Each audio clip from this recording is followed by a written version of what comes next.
네, 제가 결혼을 하고 아이들 예, 저희 이제 집사람이 나름 괜찮은 옷을 저에게 사주었습니다. 뭐 고가의 옷은 아니지만 나름 브랜드 있는 옷을 보통 캐주얼을 예, 일상복을 이제 사주었는데요. 사주면서 늘 불만은 나는 늘 이 저렴한 옷을 산다. 당신한테 좋은 것을 사주고 있다. 그래서 제가 그런 얘기 하려면 사주지 마라 이런 얘기도 했었는데 근데 아이들이 자라면서 이제 둘이 살 때처럼 소비를 할 수가 없으니까 이제는 아이들이 자라면서 지출이 많아지니까 소위 노브랜드 그런 티나 바지 같은 것을 이제 주로 사줍니다. 처음에는 제 기분이 썩 좋지 않았어요. 예. 그런데 왜 기분이 안 좋았는가? 싼 물건에 대한 편견이 제가 좀 있었던 것 같습니다. 선입견이 있었던 것 같습니다. 그런데 그렇게 브랜드가 없는 옷을 입다 보니까 일상복 입다 보니까 브랜드 옷과 큰 차이가 없는 것 같더라고요. 그래서 뭐 잘 입고 있습니다. 세계적인 행동 경제학자라고 하는 이제 댄 에리얼리라고 하는 이 학자가 이런 현상에 대해서 비싼 가격표를 달고 있는 제품일수록 더 높은 가치를 지닌 것처럼 보인다라고 했습니다. 그렇죠. 우리는 소위 싼 게 비지떡이다 이런 말도 합니다. 값이 싼 물건은 당연히 품질도 나쁠 수밖에 없다라는 것이겠죠. 물론 뭐 전혀 일리가 없는 말은 아닐 것입니다. 가격과 품질은 연관성이 있는 것이 분명하죠. 그러나 비싼 제품이 모두 좋은 것은 아닐 것입니다. 또 영국의 심리학자인 리처스 와이즈맨 교수 연구팀이 일반인 578명을 상대로 약 7천 원대의 저렴한 와인과 5만 원대의 와인을 넣고 블라인드 테스트를 했답니다. 그래서 와인 이 시험자에게 어느 쪽이 더 비싼 와인이냐 이렇게 이제 물으니까 그것을 싼 와인과 비싼 와인을 구분해낸 사람은 50%에 불과했다라는 것이죠. 싸고도 품질이 좋은 제품이 있을 것입니다. 그런데 인간의 심리라는 것이 싸면 품질이 낮다. 공짜로 주어지는 것은 그 가치가 중요하게 여겨지지 않는 이것이 인간의 심리라는 것인데 자 공짜로 그냥 주어지면요 그 고마움을 잘 모른다라는 것이죠. 이와 관련해서 값싼 은혜라는 말이 있습니다. 이 독일의 신학자요 목회자였던 본 헤퍼 디트리 본 헤퍼 이 목사는 값싼 은혜라고 하는 이 용어를 강조했습니다. 은혜로 알지 못하고 이 은혜가 우리에게 공짜로 주어졌다. 구원이 공짜로 주어졌다고 하니까 은혜의 가치를 싸구려로 취급하는 당시의 독일의 교회를 비판한 내용입니다. 그래서 값싼 은혜다라는 용어를 그가 사용했는데요. 은혜에 합당한 삶을 살지 못하는 것은 은혜를 값싸게 여기는 것이다. 값싸게 취급하는 것이다. 라는 의미를 담고 있습니다. 그러니까 하나님의 은혜와 하나님의 구원이 우리에게 공짜로 선물로 주어지지만 그것은 결코 값싼 것이 아니라 그 은혜의 가치가 어느 것인가, 그 은혜의 가치가 얼마나 귀한 것인가를 안다면 그의 삶이 은혜에 합당하게 바뀐다라는 것이죠. 그러나 은혜에 합당한 삶으로 변화되지 않는 성도와 변화되지 않는 교회는 은혜의 진정한 가치를 모르는 것이다. 그것이 값싼 은혜라는 이 용어의 의미입니다. 우리는 레위기의 이제 제사법을 계속 살펴보고 있는데 오늘은 마지막 제사법이라고 할 수 있죠. 바로 속건제. 이 속건제 제사에 대해서 우리가 살펴볼 때에 속건제는 은혜가 무엇인가, 하나님의 은혜가 무엇인가에 대해서 생각하게 하고 또 진정한 회개란 무엇인가, 참된 회개란 무엇인가에 대해서 우리에게 말씀하고 있다라는 것입니다. 그래서 우리가 그 첫 번째로 살펴볼 것은요, 속건제는 사람에게 갚아야 하는 제사다라는 거예요. 속건제는 누구에게요? 사람에게 갚아야 한다. 일반적으로 속죄제와 속건제는 제사의 목적이 다릅니다. 우리 지난번에 살펴본 속죄제가 있고 오늘 속건제가 있습니다. 이것은 제사의 목적이 좀 다릅니다. 속죄제는 하나님께 죄를 범한 경우에 드리는 제사입니다. 십계명에서 제1계명부터 제4계명에 해당하는 것이 속죄제다. 그러니까 십계명 가운데 제1계명부터 제4계명까지의 계명 중에 어떠한 것을 어겼을 때 우리는 하나님께 속죄제를 드려야 되는 것이죠. 왜냐하면 하나님께 대한 범죄이기 때문에 속죄제를 드립니다. 그래서 이 속죄의 희생 제물이 필요한 거죠. 하나님께 범죄한 것을 온전히 갚을 수 없기 때문에 희생 제물이 대신 나 대신 죽음으로써 그 죄에 대한 용서를 받는 것이 속죄제였다라는 것입니다. 그런데 이 속건제는 사람에 대한 죄를 지을 경우에 드리는 제사였다라는 거예요. 그러면 십계명에서 제5계명부터 제10계명까지의 그 계명을 어겼을 경우에 그것은 다 사람에 대한 계명입니다. 우리가 십계명을 다 잘 아실 텐데 5계명부터 10계명까지는 사람에게 대한 계명이죠. 그래서 이제 이렇게 나눌 수가 있는 거죠. 1계명부터 4계명은 속죄제, 5계명부터 10계명은 속건제다. 그런데 이 속건제도 어디에 포함되어 있을까요? 사실은 속죄제 안에 포함되어 있습니다. 잘 이해하셔야 돼요. 왜냐? 모든 죄는 누구에게 짓는 것이다? 하나님께 짓는 것이다. 사람에게 짓는 죄지만 그러나 그 모든 죄는 사실 하나님께 짓는 죄이기 때문에 모든 죄는 속죄제 안에 들어간다라는 것입니다. 우리가 생각해 보시기 바랍니다. 마음에 품은 죄는 누구에게 갚아야 할까요? 내가 마음으로 품은 죄 누구에게 갚아야 되는가? 그 상대방에게 갚기 힘듭니다. 어떤 상대방에게 제가 마음으로 미움과 증오를 느끼고 있습니다. 그런데 그 죄를 상대방한테 갚기가 쉽지 않습니다. 그렇죠. 내가 그 상대방에 대해서 품고 있는 그 마음, 미움과 증오 이것을 말하면 어떻게 되죠? 오히려 더 관계가 힘들어집니다. 결과가 나빠집니다. 우리는 또한 상대방의 마음이나 상대방의 의도까지 다 내가 파악하려고 할 필요가 없습니다. 그러면 굉장히 괴로워집니다. 인간이 가진 능력 밖의 일이 있습니다. 이 인간이 가진 그 능력 밖의 일, 어떠한 죄, 마음속의 죄 이런 것들에 대해서는 사실 하나님께 갚아야 되겠죠. 하나님께 회개하면 됩니다. 내 마음으로 품은 죄는 하나님께 갚아야 될 것입니다. 이게 이제 속죄제인데요. 그러나 이 속건제는 사람에게 갚는 죄, 이것이 1차적인 목적이었다라는 것입니다. 오늘 본문에도 나오지만 누군가의 물건을 훔쳤습니다. 내가 어떤 사람에게 물건을 훔쳤다면 누구에게 갚아야 됩니까?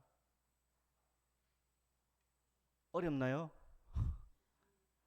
어떤 사람의 물건을 훔치면 하나님께 갚아야 됩니까? 사람에게 갚아야 됩니까? 사람에게 갚는 것이죠. 그게 속건제입니다. 줄 것을 안 줬습니다. 그리고 의도적으로 남의 물건을 슬쩍했다면 그 사람한테 갚아야 된다는 것이죠. 이게 속건제입니다. 자, 우리가 5장 15절 16절을 한번 읽어보겠습니다. 오늘 본문에 5장 15절 16절 한번 읽겠습니다.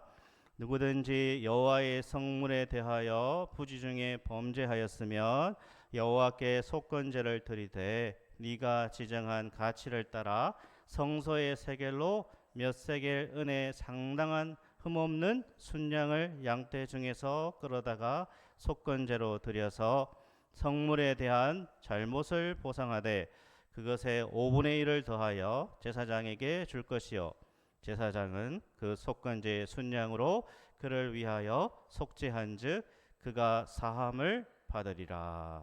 아멘.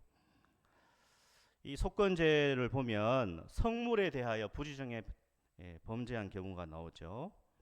성물, 여기 코드심이라고 하는 히브리어는 아주 다양한 사물을 다 지칭하고 있습니다. 특별히 성물이 뭔가라고 했을 때 레위기 22장은요 제사장의 몫으로 주어진 것이 제물이 바로 성물이었습니다.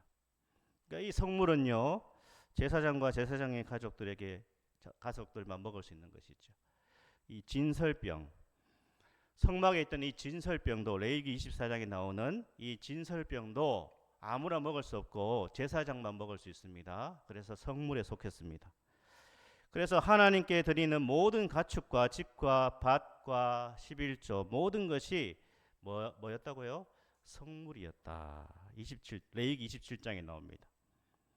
또한 하나님께 드리기로 서원했다가 서원을 이행하지 않는 경우도 바로 이 속건제에 속합니다. 그래서 이스라엘 백성들이 하나님께 이런저런 것들을 바치잖아요. 그 바친 모든 것들은 사실 성물이 됩니다. 그래서 그 물건에 대해서 죄를 지으면 원래 가격의 5분의 1이 몇 퍼센트입니까? 20%를 더 얹어서 갚아야 됩니다. 또 다른 경우는 6장 2절과 3절에 나타나고 있습니다. 우리 한번 6장 2절 3절을 읽어볼까요? 누구든지 여호와께 신실하지 못하여 범죄하되 곧 이웃이 맡긴 물건이나 전당물을 속이거나 도둑질하거나 착취하고도 사실을 부인하거나 남의 이런 물건을 줍고도 사실을 부인하여 거짓 맹세하는 등 사람이 이 모든 일 중에 하나라도 행하여 범죄하면 이렇게 되어 있습니다. 이 경우는 이웃의 물건에 이제 손해를 끼친 경우입니다. 그러면 속건제를 드려야 됩니다. 이웃에 대한 범죄도 하나님께 신실하지 못한 것이다. 사람에게 죄를 지었지만 그것도 하나님께 신실하지 못한 범죄였다라는 것입니다. 그래서 이 속건제라고 하는 아샴이라고 하는 히브리어는 배상, 보상, 죄책이라는 뜻이 있는데 바로 그래서 속건제는 뭐로 바꿀 수 있다? 배상제다. 배상을 해야 된다는 거예요. 손해배상이 중요하다는 것입니다. 손해배상. 타인에게 입힌 손해, 금전상의 손해, 단순한 회계로 해결되지 않는다는 뜻이에요. 예를 들면 우리가 탐심이나 욕심은 마음에 속한 겁니다. 회계로 해결이 되겠지만 하나님 제가 욕심이 많습니다. 제가 탐심이 많습니다. 이렇게 하나님께 회개하면 되겠지만 남의 물건을 훔친 것에 대해서는 반드시 보상을 해야 된다. 배상을 해야 된다라는 거예요. 남의 재산을 착취했거나 남의 재산을 몰래 빼돌리거나 자신의 권력을 이용해가지고 착취를 한 경우도 다 여기에 해당한다는 것이죠.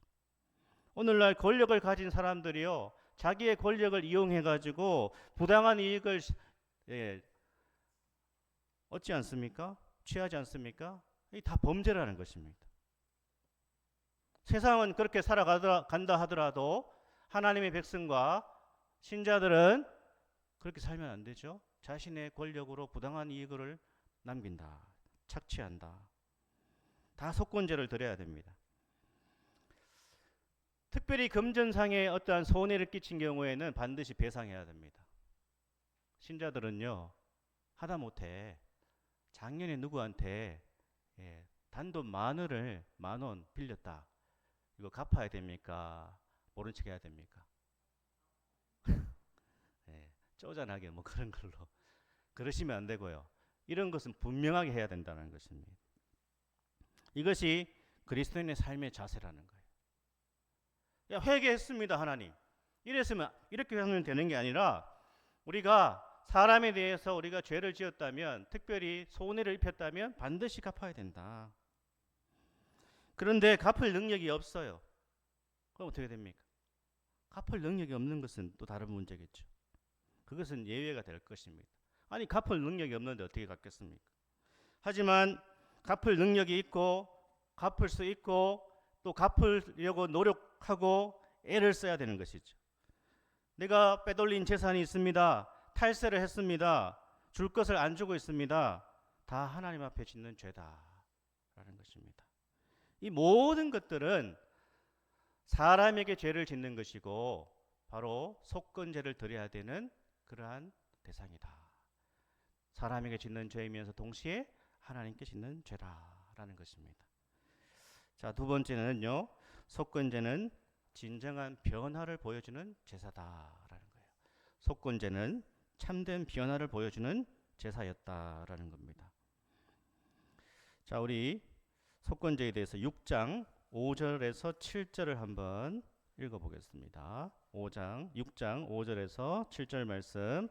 그 거짓 맹세한 모든 물건을 돌려보내되 곧 그 본래 물건의 5분의 1을 더하여 돌려보낼 것이니 그 죄가 드러나는 날에 그 임자에게 줄 것이요 그는 또 그 속건 제물을 여호와께 가져갈지니 곧 네가 지정한 가치대로 양떼 중 흠없는 순양을 속건 제물 위하여 제사장에게로 끌고 갈 것이요 제사장은 여호와 앞에서 그를 위하여 속죄한즉 그는 무슨 허물이든지 사함을 받으리라. 아멘.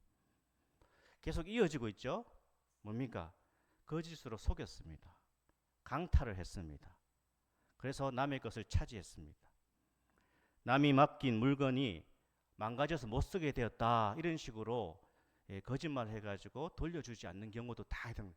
굉장히 이 이스라엘의 율법이 굉장히 구체적이에요. 남의 것을 착취한 모든 것에 대해서 배상해야 된다. 여기서 포인트가 뭐죠?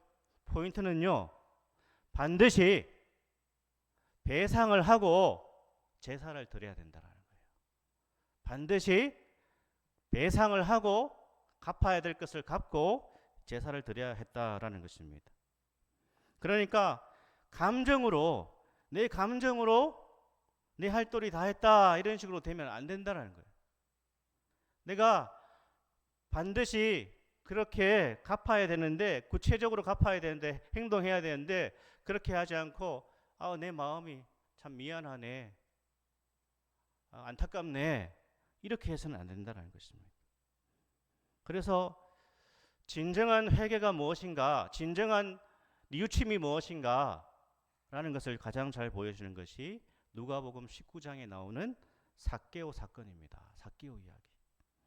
그러니까 예수님을 진실로 만난 이 삭개오는 진정한 회개가 무엇인가, 진정한 뉘우침이 무엇인가를 보여주고 있습니다. 그래서 삭개오가 뭐라고 합니까? 누가복음 19장 8절과 9절을 우리 한번 읽어보겠습니다. 삭개오가 서서 주께 여짜오되 주여 보시옵소서, 내 소유의 절반을 가난한 자들에게 주겠사오며 만일 누구의 것을 속여 빼앗은 일이 있으면 내 갑절이나 갚겠나이다. 예수께서 이르시되 오늘 구원이 이 집에 이르렀으니 이 사람도 아브라함의 자손이미로다. 아멘. 회개는 말로만 하는 것이 아니다. 회개는 말로만 하는 것이 아니다. 이것이 속건제의 중심이에요. 죄에 대한 남의 물건과 남의 재산에 대하여서 손해를 입혔을 경우에 말로만 하는 것이 아니다라는 거예요. 상대방에게 상처를 주었다면 어떻게 합니까? 그냥 하나님 앞에 소위 그냥 퉁치면서 넘어가면 안 된다라는 거예요. 만나서 사과를 해야 되고 배상을 해야 되겠죠. 그것이 돈이면 돈, 무엇이든지 간에 원금에 해당하는 것을 돌려줘야 합니다. 우리가 살펴보는 것처럼 원금만 돌려주는 것이 아니라 이 손건제는 20% 더 얹어서 줘야 된다. 이것이 진정한 회개고 그것이 속건 제사를 드리는 것이다.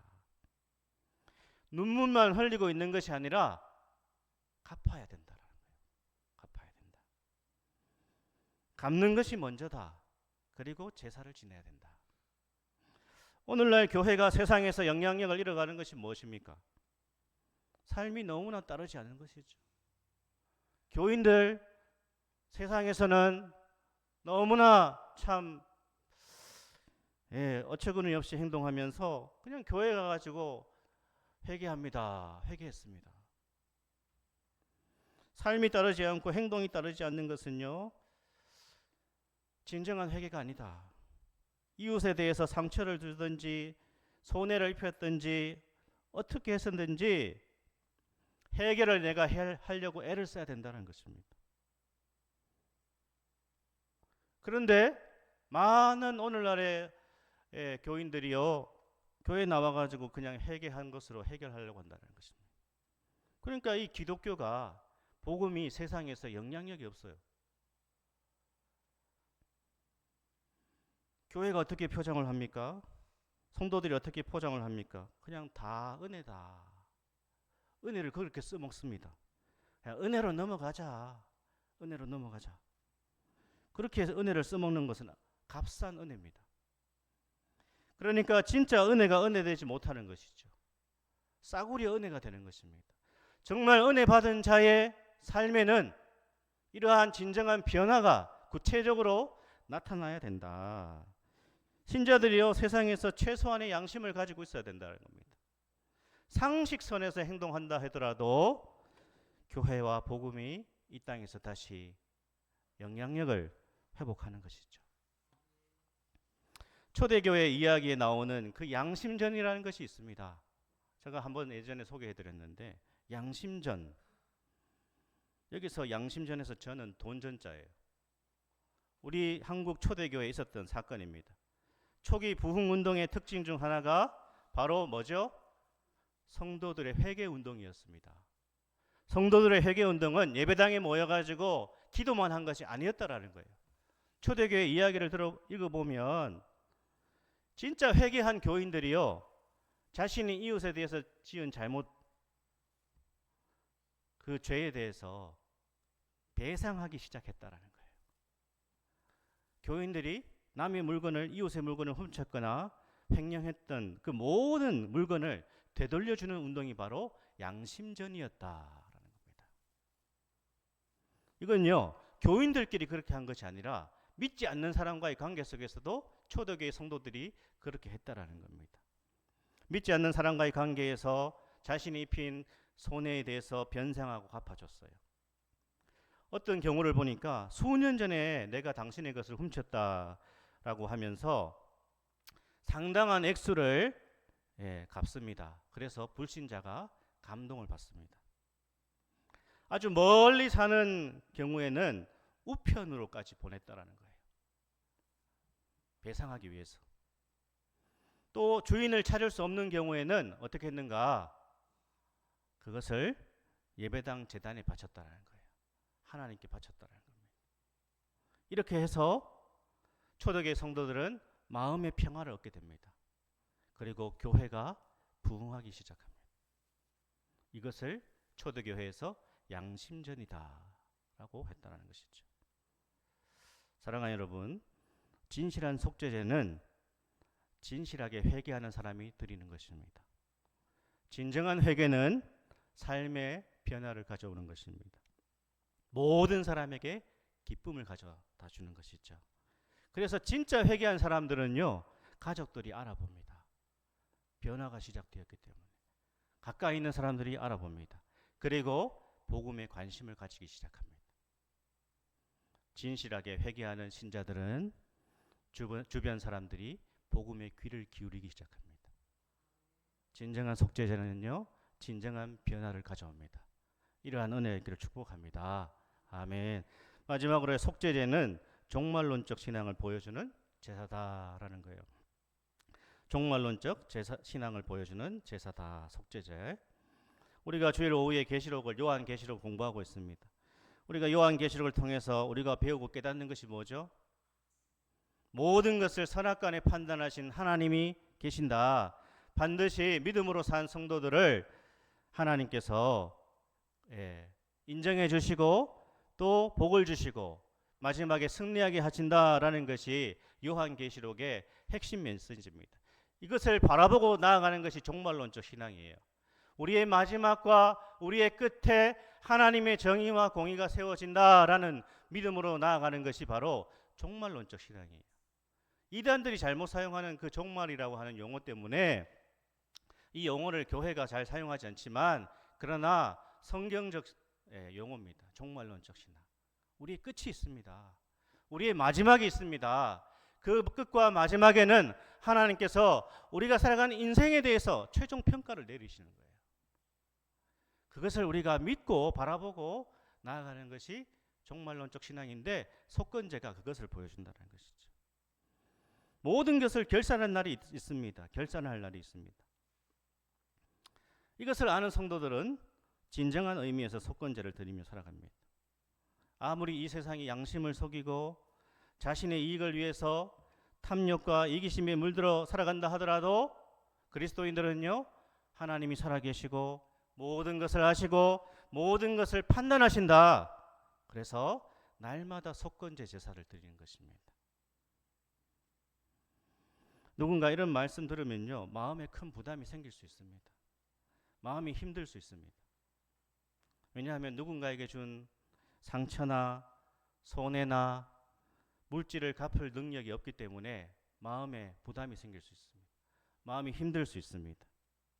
그런데 사실 이 속건제에 있어서, 제사에 있어서 가장 중요한 핵심은요, 누군가에게 배상하는 것, 갚는 것, 그것도 중요하지만 관계의 회복에 있다라는 거예요. 관계의 회복이 속건제의 핵심입니다. 그러니까 사람에게 지은 죄를 구체적으로 갚음으로써 그 사람과의 관계가 회복되는 거예요. 이것이 속건제의 개념입니다. 그러니까 구체적인 회개를 통해서요, 그 사람과의 틀어진 관계가 회복되는 겁니다. 구체적으로 행동해야 관계가 회복되는 거예요. 내 혼자 그냥 마음속으로 그냥 가만히 있다고 해가지고 해결되는 게 아닙니다. 관계가 회복되려면 어떻게 합니까? 남편과 다투었습니다. 오늘 다투고 나온 분도 있겠죠. 아내와 다투고 자식과 다투고 예배당에 나왔을 수도 있습니다. 그러면 우리가 속건제에 대해서 배웠다면 어떻게 해야 됩니까? 사과를 하고 다시 관계 회복을 위해서 내가 어떠한 말을 하든지 행동을 하든지 해야 된다는 거예요. 이게 핵심입니다. 자신이 행한 잘못과 손실에 대해서 갚을 능력이 없습니다. 갚을 능력이 없습니다. 돈이 없습니다. 그럼 어떻게 해야 됩니까? 나 혼자 해결한다고 되는 게 아니고 용기를 내야 된다는 거예요. 어떻게 해요? 그 사람한테 찾아가야 됩니다. 그 사람한테 찾아가서 나의 솔직한 심정과 나의 상황에 대해서 다 이야기해야 됩니다. 그걸 하는 것입니다. 그렇게 했어요. 정말 제가 능력이 없습니다. 갚을 힘이 없습니다. 최선을 다해서 내가 갚겠지만 그러나 지금 능력이 없습니다. 그래서 자신의 솔직한 상황을 다 얘기했어요. 그런데 그 상대방이 그거를 듣고 이해를 했습니다. 만약에. 그리고 없는 것으로 하자. 그럴 경우가 뭐 잘 없겠지만 만약에 그렇게 했습니다. 없는 것으로 합시다. 그것이 돈이든 뭐 상처든 뭐 어떤 무엇이든지 간에 너무 감사한 일이죠. 너무 감사합니다. 내가 용기를 냈습니다. 찾아갔어요. 이래저래 해가지고 당신한테 상처를 준 것 같은데 이런저런 일들이 있었다. 근데 그 사람도 이해를 해줍니다. 그럴 수 있죠. 저도 부족하고. 제가 그런 경우를 최근에 좀 겪었습니다. 받아주는 거죠. 사과를 받아주는 겁니다. 너무너무 좋은 겁니다. 해피엔딩입니다. 관계가 회복되는 것입니다. 말로만 나 혼자 하나님 저 사람 제가 용서합니다. 뭐 안 돼요. 찾아가서 말해야 됩니다. 행동해야 됩니다. 그런데 이게 가장 좋은 경우인데요. 어떤 경우는 내가 찾아가가지고 내 상황을 다 얘기합니다. 돈을 갚을 능력이 없다. 정말 갚아주고 싶지만 안 된다. 상황이 안 된다. 또는 자신의 상황에 대해서 허심탄회하게 다 얘기를 했는데 상대방이 이해를 못합니다. 상대방이 받아주지 않습니다. 무슨 소리 하냐? 다 갚아라. 무슨 소리 하냐? 난 당신 절대로 용서할 수 없어. 라고 하는 경우도 있을 겁니다. 이건 좀 안타까운 경우죠. 하지만 적어도 하나님 앞에서 내 마음은 자유할 수 있습니다. 내 마음은 자유할 수 있어요. 왜? 나는 내가 할 수 있는 상황에서 최선을 다한 것입니다. 그러면 내 마음에 평안이 찾아오고요. 하나님 앞에 나는 그래도 자유할 수 있습니다. 내 마음에 힘든 것, 내 마음에 무거운 짐을 내려놓을 수 있는 것입니다. 사랑하는 여러분, 이것이 바로 속건제입니다. 이것이 속건 제사의 가장 중요한 것입니다. 그렇습니다. 오늘 우리는 이 아침에 이 속건 제사를 통하여서 내 생각과 내 자존심을 내려놓고 하나님의 말씀에 복종하며 살아가는 것이 가장 지혜로운 것이고 가장 자유하는 것이다. 이것이 가장 명확한 해결이다 라는 것을 믿을 수 있기를 축복합니다. 아멘. 하나님 말씀에 순종하는 것이요, 모든 복잡한 것을 해결하는 거예요. 복잡한 것을 내 머리로 아무리 계산해도 해결이 안 됩니다. 오늘 이 제사는요, 네 마음속에만 가져 있지 말고 그 사람에게 배상을 하든 변상을 하든 그 사람에게 사과를 하든 다가가서 해결해라. 받아주면 가장 좋은 것이고 받아주지 않더라도 하나님께서 너의 모든 것을 받으시고 너는 진정으로 자유할 수 있다 라고 말씀하십니다.